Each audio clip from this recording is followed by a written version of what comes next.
ओह, हमारी शहजादी ऐसी दिलकश है जिसकी बहुत खूबसूरत आवाज है। हाँ? मेहरबानी करके मुझे माफ कर दें शहजादी, मैं फिर ऐसा कभी नहीं करूंगी। तुम्हारी मुदाहलत की हिम्मत कैसे हुई? गार्ड्स, इसे बाहर ले जाओ और सजा दो। हाँ? बेकार कहीं की। लेकिन ऐसा लगता है कि वो अच्छी शख्सियत नहीं। वो शहजादी वेरा थी। जब वो 5 साल की थी तो उसकी माँ शदीद बीमारी की वजह से इंतकाल कर गई। वेरा की दिलजोई के लिए बादशाह ने उसे बहुत लाड प्यार किया। उसने हमेशा उसे तोहफे दिए जो उसे पसंद थे। अगरचे वेरा के पास वो सब कुछ था जो वो चाहती थी, लेकिन उसे महल में अपनी जिंदगी से खुशी महसूस नहीं हुई। वेरा ने दूर जंगल की तरफ देखा। फिर उसके जहन में एक ख्याल आया। मैंने इसके बारे में क्यों नहीं सोचा? वेरा बादशाह की जगह पर गई जहां वो अपने एलचियों के साथ कौमी उमूर पर तबादला ख्याल कर रहा था। बाबा, क्या मैं कल खेलने के लिए जंगल जा सकती हूँ? मेरी प्यारी बेटी, आप अपनी मर्जी के मुताबिक कुछ भी कर सकती हो सिवाय इस जंगल में जाने के। मैं क्यों नहीं जा सकती? मैं सिर्फ थोड़ी देर के लिए वहाँ जाऊंगी। मैंने कहा ना, ये सब आपकी हिफाजत के लिए है। और अब चली जाओ ताकि मैं काम करूं। लेकिन वेरा ने अपने बाप की बात नहीं सुनी। अगर बाबा मुझे इजाजत नहीं देते तो मैं खुद एक तरीका सोचूंगी। वेरा छुप छुप कर जंगल में गई। फौरन ही उसे यहाँ के नजारे बहुत ही अच्छे लगे। फिर उसने जलता हुआ कैंडी का एक मकान देखा। वेरा घर के करीब गई। वहाँ एक आवाज ने उससे मदद तलब की। बराए करम मेरी मदद करें, मैं इस घर के अंदर फंस गई हूँ। तुम कौन हो और मैं तुम्हें क्यों बचाऊं? अगर तुम मुझे बचाओ तो मैं तुम्हें बहुत सोना दूंगी। हाँ? क्या तुम्हें लगता है कि मुझे सोने की जरूरत है?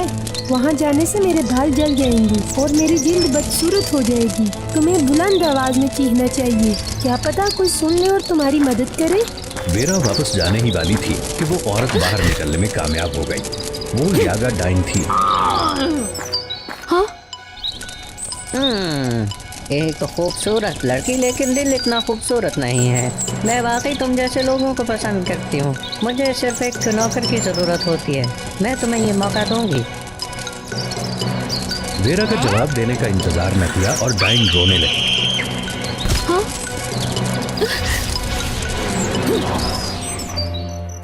जगह उसे खौफनाक मखलूक से भरे हुए दलदल के वस्त में एक घर में ले आई।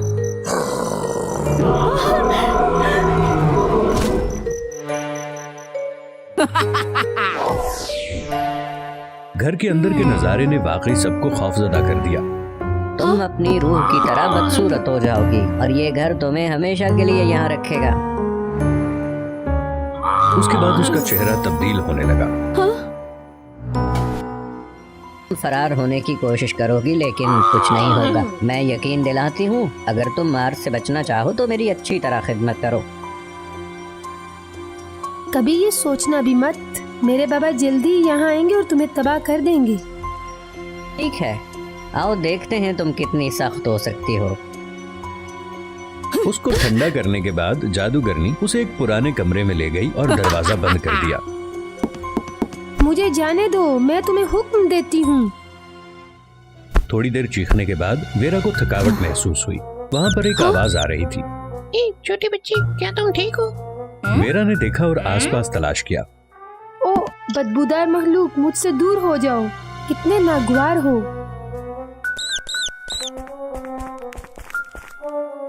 आधी रात तक वेरा को भूख लग गई।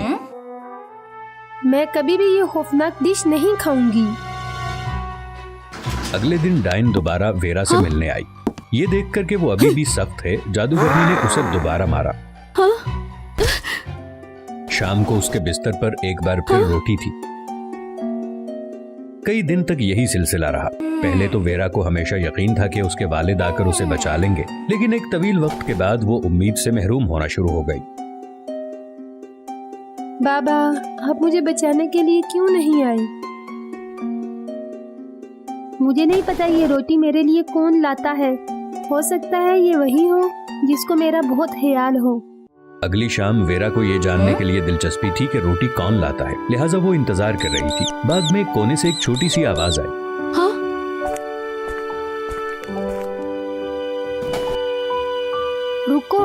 डरो नहीं। माउस करीब आया। तो तुम हो जो मेरे लिए रोटी लाते हो। तुम इतने बुरे सलूक के बाद मेरी मदद क्यों करना चाहते हो? क्योंकि मुझे आप पे तरस आता है। मैं इस घर में बहुत अरसे से हूँ। इन मखलूकात का मुशाहिदा करता हूँ जो यहाँ लाई जाती हैं। पहले तो वो सब आपकी तरह सख्त थे, लेकिन बाद में कोई भी इसका मुकाबला नहीं कर सका।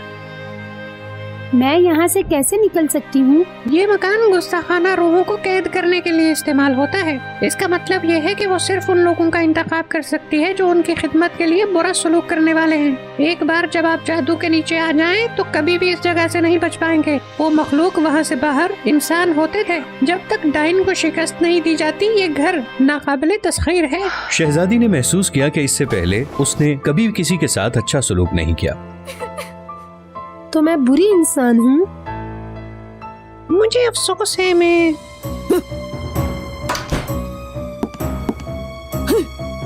तो ये वो माउस ही था जो तुम्हारे लिए खाना लेकर आता था।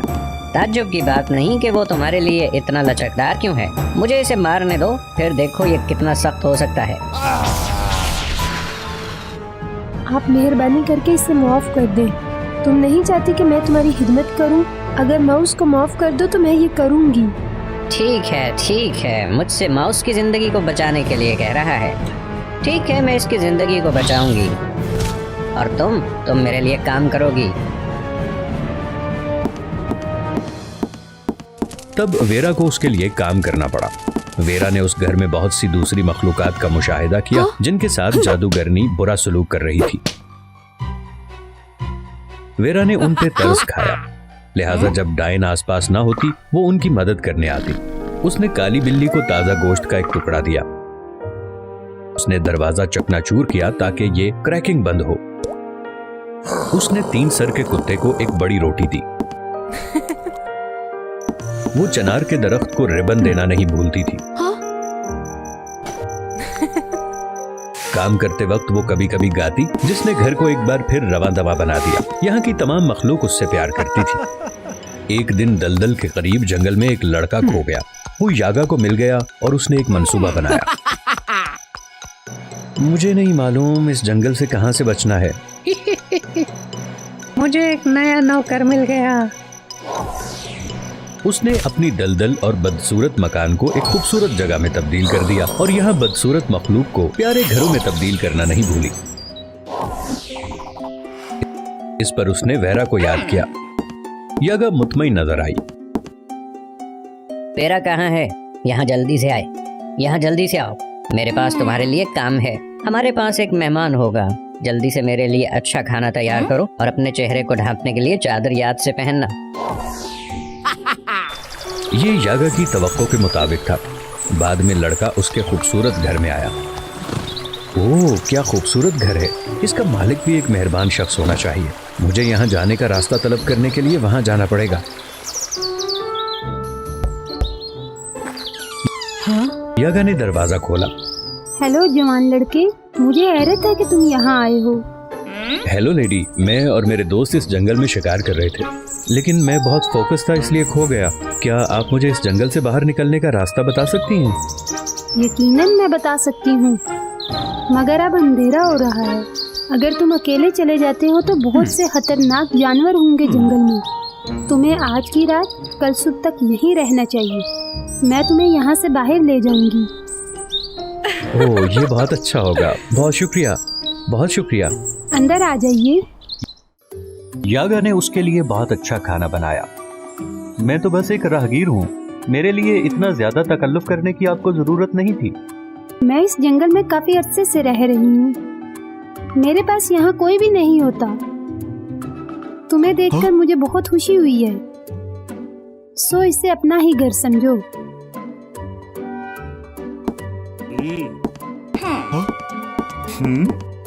ये लड़की कौन है और इसने अपना चेहरा क्यों छुपाया हुआ है? ये मेरी पुरानी नौकरानी है। इसका चेहरा बहुत बदसूरत है, इसलिए ये नहीं चाहती कि कोई इसे देखे। खैर छोड़ो, इससे पहले कि खाना ठंडा हो जाए, चलो खाते हैं। खाने के बाद यागा उसे एक कमरे में ले गई। तुम आज इस कमरे में आराम कर सकते हो। बहुत शुक्रिया, आप बहुत मेहमान नवाज हैं।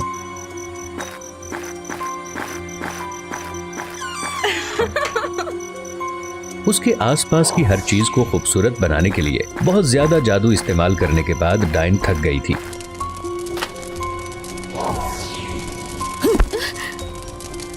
तुम सारी रात यहाँ रहो और इसे एहतियात से देखो। कल मेरी बहन आएगी और हम इसकी रूह जमा करेंगी। जी हाँ मैडम। यागा के चित सोने का इंतजार करते हुए वेरा ने शहजादे को जगाने के लिए दरवाजा खटखटाया। वो अपने सामने नजारे से चौंका। वेरा ने शहजादे के जवाब देने का इंतजार नहीं किया। तुम यहाँ से चले जाओ क्योंकि यागा कल तुम्हारी रूह जमा कर लेगी। क्या आप यहाँ नौकरानी हैं? लेकिन क्या हो रहा है यहाँ? मुझे बहुत पहले यहाँ लाया गया था और अपनी खिदमत के लिए यागा ने मुझे बदसूरत बना दिया। इससे पहले खूबसूरत लड़की उसका जादू था।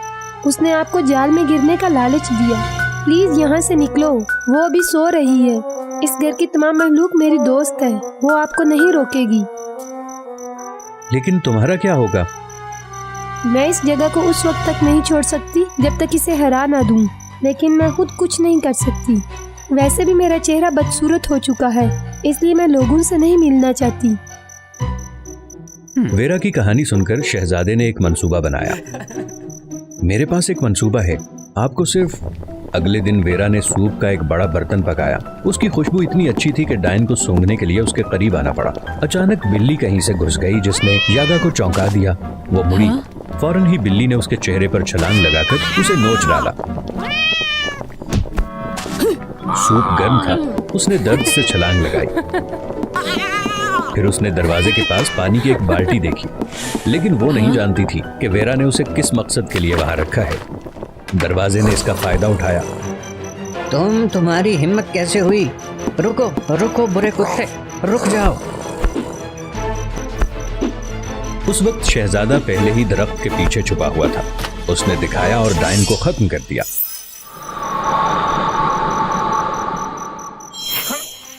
यागा के गायब होने के बाद उसका घर लरज उठा और गिरने लगा। शहजादे ने अपना हाथ उसकी समत बढ़ा दिया। अब आप आजाद हैं।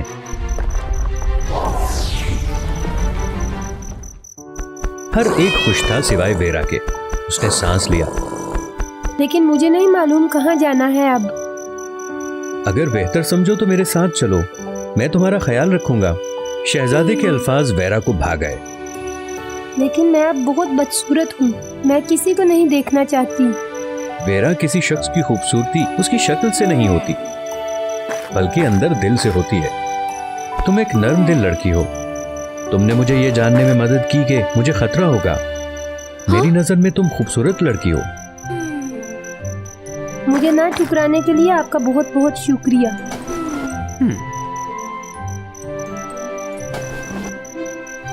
अचानक कुछ हुआ। वेरा, तुम बहुत खूबसूरत हो। शुक्रिया शहजादे। इस बार दूसरी तमाम मखलूकात दोबारा इंसान बन गई। शहजादा बादशाह के इस्तकबाल के लिए उसे घर ले आया। उन्होंने खुशी से एक दूसरे को गले लगाया। पता चला वो लड़का हमसाए मुल्क का शहजादा था। उसकी शादी वेरा से हो गई और शादी का जश्न मनाया गया। वो सब हमेशा के लिए खुशी खुशी एक साथ रहने लगे। एक खूबसूरत सल्तनत में एक हरे भरे जंगल के साथ एक बड़ा सा आतिशफशा पहाड़ था जहां आग की मलिका हीका हुकूमत करती थी। उसके बिल्कुल पास ही जंगल के बीचों बीच शाही महल के इर्द गिर्द एक दरिया बहता था जहां पानी की मलिका एवरी हुकूमत करती थी। वो थी तो बहनें, मगर वो एक दूसरे से बिल्कुल मुख्तलिफ थीं। एवरी बहुत फ्रेंडली थी और हर कोई उससे बहुत पसंद करता था। उसने सल्तनत के जंगलों में घूमते फिरते एक बहुत फायदेमंद दवाई बनाई थी, जबकि हीका बहुत जालिम और गुस्से वाली थी। अगर कोई उससे खुश ना करता तो वो उनको सजा के तौर पे जला देती, इसलिए सब उससे डरते थे। हर साल जंगल में एवरी एक मेला मुनक्किद करती थी।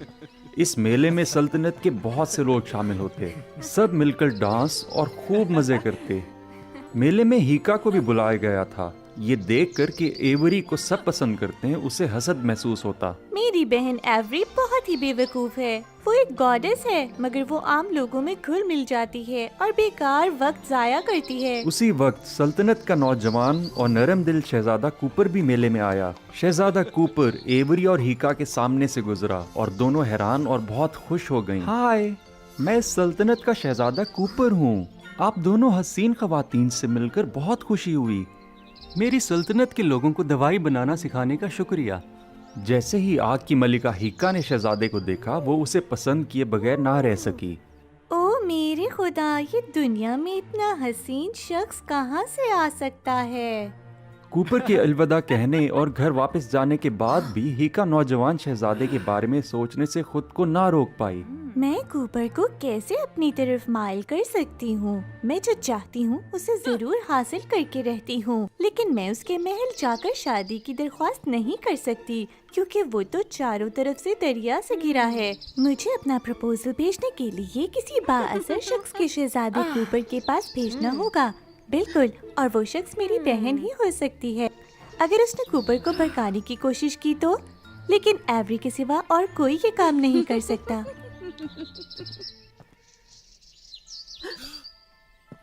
एवरी, मुझे तुम्हारी मदद की जरूरत है। तुम इनकार नहीं कर सकती। हाँ बोलो, क्या कहती हो? हिक्का ने एवरी को बताया कि वो कूपर को शादी के लिए प्रपोज करना चाहती थी। उसने अपनी बहन को धमकी भी दे डाली। याद रखो एवरी, अगर 3 दिन के अंदर तुम कूपर को मेरे पास ना लेकर आई, सारा जंगल मेरे गुस्से की आंख में राख हो जाएगा। अब तुम्हें जाना चाहिए। नहीं, मैं हिक्का को सारा जंगल तबाह करने नहीं दे सकती, नहीं तो यहाँ के लोग भी मुसीबत में पड़ जाएंगे। इसलिए एवरी को हिक्का की बात मानना पड़ी। हा, अच्छी बात है, बहुत खूब।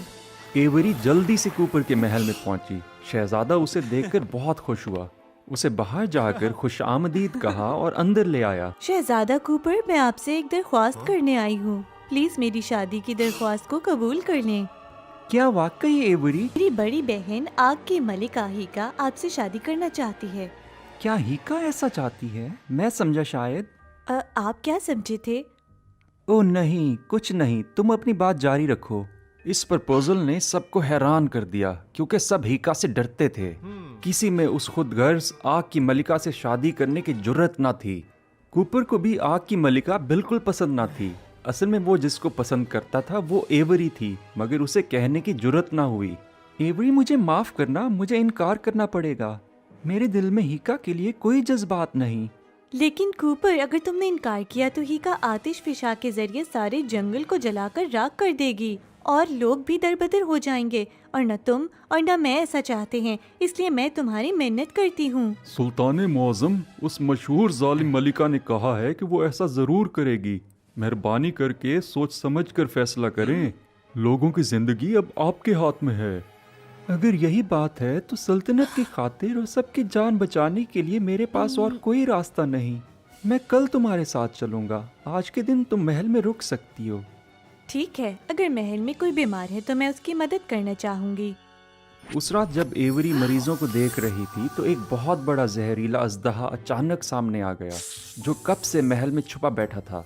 वो फौरन लोगों पर हमला करने आगे बढ़ा। एवरी ने फौरन एक हिफाजती हिसार बनाकर लोगों को बचाना चाहा, मगर वो खुद को नहीं बचा सकती थी। अजदहा ने मौके का फायदा उठाकर एवरी पे हमला किया, मगर उसी वक्त शहजादा कूपर तेजी से आगे बढ़ा और एवरी के आगे आ गया और अजदहा ने उसके बाजू पर काट लिया। कूपर ने अपनी तलवार से उस जहरीले सांप को मारना चाहा, मगर वो फौरन बेहोश हो गया क्योंकि जहर उसके जिस्म में फैल चुका था। इस हालत में उसने एवरी को अपने जज्बात से आगाह किया, तो उसे भी अपने दिल में उसके लिए खास जज्बात महसूस हुए। एवरी, मुझे माफ करना, मैं हिक्का से शादी करने अब नहीं जा सकता। मैं जिससे सच्ची मोहब्बत करता हूँ वो तुम हो। मैं कूपर को अपने लिए मरने नहीं दे सकती। मैं रिजरेक्शन सीक्रेट का इस्तेमाल करके कूपर की जान बचाऊंगी, मगर इस खुफिया टेक्निक को करने में काफी वक्त लगता है। मुझे हिक्का की अपॉइंटमेंट मिस करनी पड़ेगी। कूपर की जान बचाने के लिए एवरी ने उस खुफिया टेक्निक को इस्तेमाल करने का फैसला किया, मगर अब वो 3 दिन के अंदर हिक्का के पास नहीं जा सकते थे। मैंने सिर्फ 3 दिन का वक्त दिया था और अब 1 हफ्ता होने को है और एवरी अब तक वापस नहीं आई। जरूर उसने कूपर को भड़काया होगा। मैं इस सारे जंगल और इसके लोगों को एवरी के किए की सजा दूंगी, और सिर्फ उस सूरत में ये जंगल अपनी असल हालत में वापस आएगा जब सच्ची मोहब्बत करने वालों की शादी यहाँ होगी। आतिशफशां फट पड़ा। आग और लावे ने जल्द ही सारे जंगल को तबाह कर दिया। लोगों को भागकर अपनी जानें बचाना पड़ी। हालात बहुत खराब हो गए। देखते हैं एवरी और कूपर कब तक मुझे धोखे में रखते हैं। मैं जरूर कूपर को हासिल करके उसके दिल में अपनी मोहब्बत पैदा कर दूंगी। जब एवरी कूपर की जान बचाकर कूपर के साथ वापस जंगल में आई तो उन्होंने देखा सारे जंगल की हालत खराब हो चुकी थी। हर चीज इतनी उजड़ी हुई क्यों है? जरूर हीका ने मुझसे बदला लिया है। ये सब मेरी वजह से हुआ। मेरी वजह से मुकद्दस जंगल इस हाल में है। मैं जंगल से और इन सब लोगों से माफी चाहती हूँ। हाँ, ये सब तुम्हारी गलती है। तुमने मुझे धोखा दिया, मेरे कूपर को भड़काया। हीका, ये सब इसलिए हुआ है कि मुझे कूपर की जान बचाना थी, इसलिए मैं वक्त पर तुम्हारे पास ना पहुँच सकी। हाँ, मुझे एक जहरीले सांप ने काट लिया था, लेकिन एवरी का शुक्रिया जिसने मेरी जान बचाई।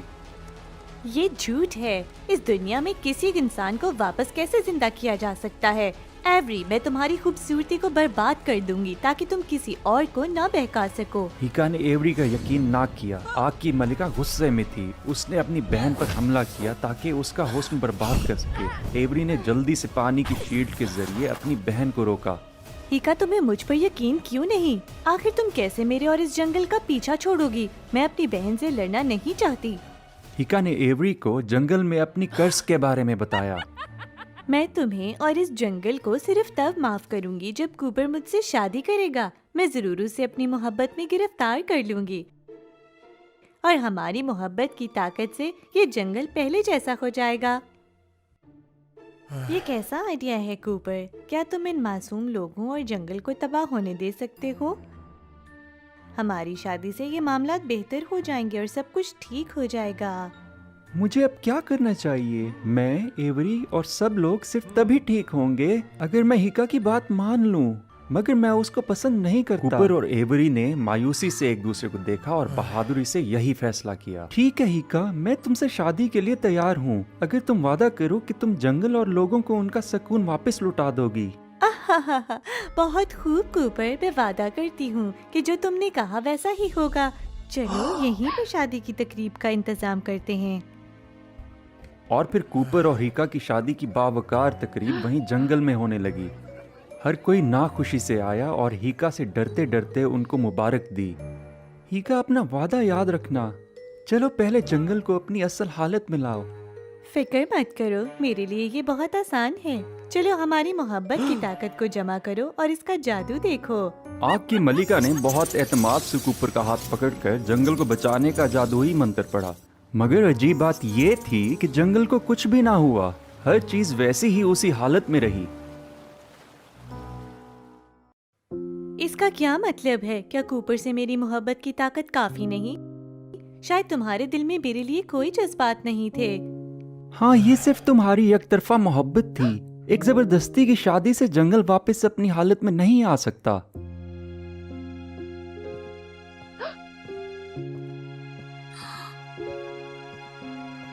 अब मैं ये कहने की जरूरत करता हूँ कि मैं जिससे शादी करना चाहता हूँ वो हिका नहीं बल्कि वो एवरी है। ये गैर मुतवक्का सच सुनकर हिका बहुत दिल बर्दाश्ता हो गई। नहीं, ये नामुमकिन है। मुझे यकीन नहीं, ये सच नहीं है। एवरी और कूपर गले मिले और बोसा दिया। उनकी मोहब्बत की ताकत से एक मौजज़ा रोनमा हुआ। एक शानदार तेज रोशनी नमूदार हुई और सारे जंगल को वापस अपनी असल हालत में ले आई। हर जगह पहले की तरह सरसब्ज और हरी भरी हो गई थी और सब लोग खुशी से चीखने लगे।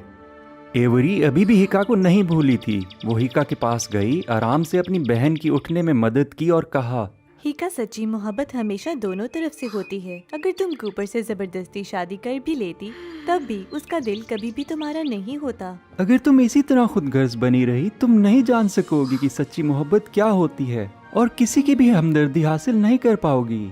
हाँ, सबसे पहले तो तुम्हें लोगों के साथ दोस्ती और नरमी से पेश आना होगा, तब तुम्हें सच्ची मोहब्बत मिल सकेगी। तुम लोग ठीक कहते हो। ठीक है, मैं इस सबसे सबक हासिल करूंगी और सीखूंगी कि सबको कैसे ट्रीट करना है। तब से आग की मलिका हिका बहुत बदल चुकी है।